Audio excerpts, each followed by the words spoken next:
যারা মানুষের কথা শুনতে শুনতে একদম ক্লান্ত, আজকের গল্পটি হচ্ছে তাদের জন্য। তাদের জীবনে খুবই উপকারে আসবে।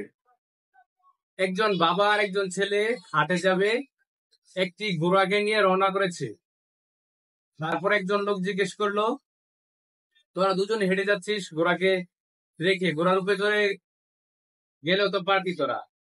তারপরে আরেকটু সামনে গেল, আরেকজন লোক জিজ্ঞেস করলো, তোর ছেলেকে ঘোড়ার উপর উঠে তুই হেঁটে যা, কত ভালো হয়, সেটা ছোট মানুষ।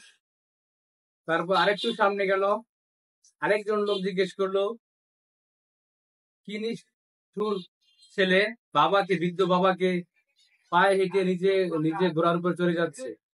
তারপর ছেলেটি ঘোড়ার উপর থেকে নেমে গেল। তারপর আরেকটু সামনে গেল, ছেলে ঘোড়ার থেকে নেমে বাবা উঠলো। আরেকজন বলে উঠলো, কি নিষ্ঠুর বাবা, ছোট্ট ছেলেকে হেঁটে আর বাবা ঘোড়ার উপর চড়ে যাচ্ছে।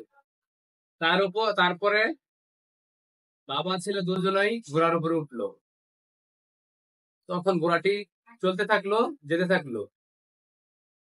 তখন আরেকজন লোক জিজ্ঞেস করলো, কি নিষ্ঠুর তোরা দুজনে রে, ঘোড়ার উপর তোরা দুজনে চলে যাচ্ছিস, কিন্তু ঘোড়াটিকে কষ্ট দিচ্ছিস। আবার দুজনে ঘোড়ার উপর থেকে নেমে পড়লো। শেষে এসে বাজারে পৌঁছে গেল।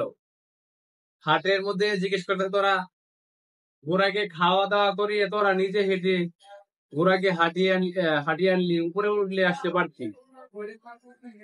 এই গল্পটি আজকে তাদের জন্য যারা মানুষের কথা শুনতে শুনতে একদম বিরক্ত হয়ে পড়েছেন। মানুষ সমালোচনা করবে, সমালোচনা করতে কোনো যোগ্যতা লাগে না, সমালোচিত হতে যোগ্যতা লাগে। সবসময় এটা মনে রাখতে হবে। এই মানুষ কি বলবো, কি বললো কি বললো না, সেই দিকে লক্ষ্য না দিয়ে আপনি আপনার মতো চলতে থাকুন।